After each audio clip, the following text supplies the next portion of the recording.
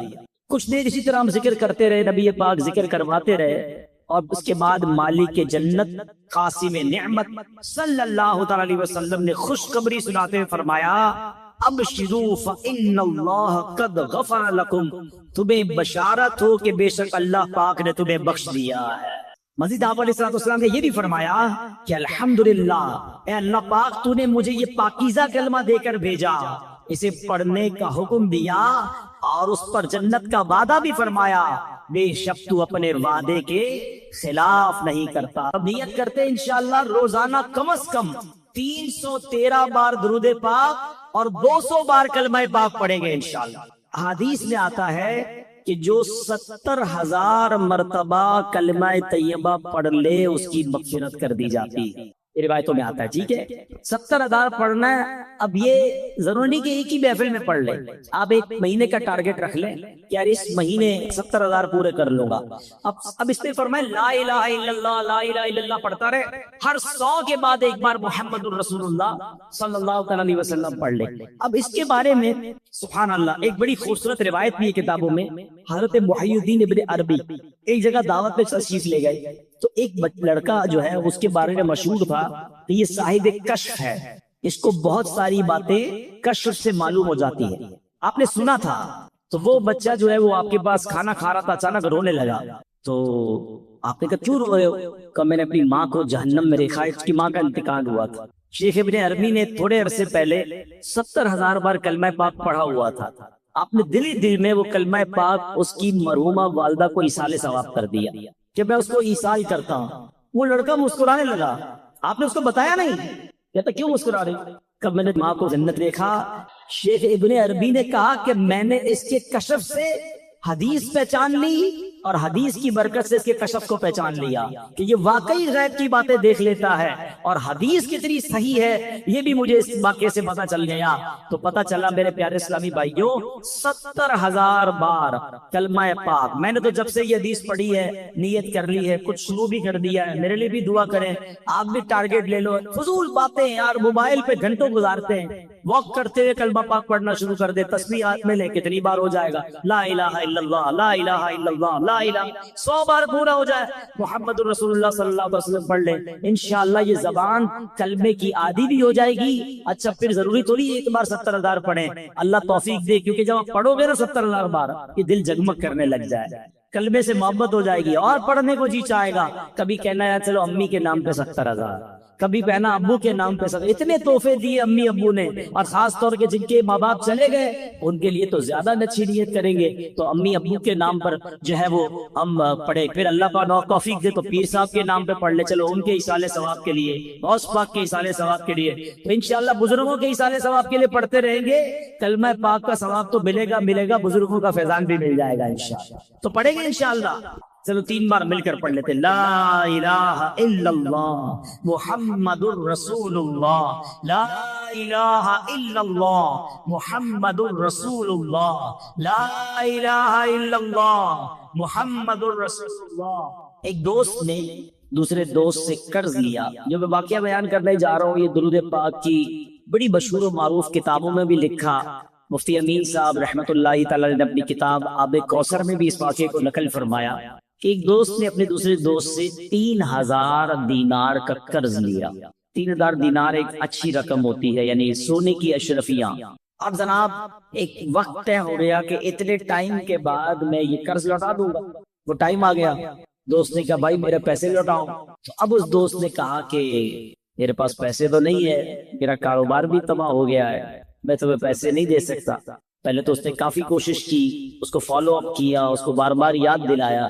جب پیسے نہیں ملے تو اب اس دوست نے کیا کیا کہ عدالت میں چلا گیا. جج صاحب کو کہا کہ یہ میرا دوست ہے, مجھے پیسے لیے, پیسے نہیں دیتا. جج صاحب نے اس کو بلا لیا اور پوچھا کہ بھائی تم نے پیسے دینے ہیں؟ کہاں پیسے تو دینے ہیں. پھر دیتے کیوں نہیں ہو؟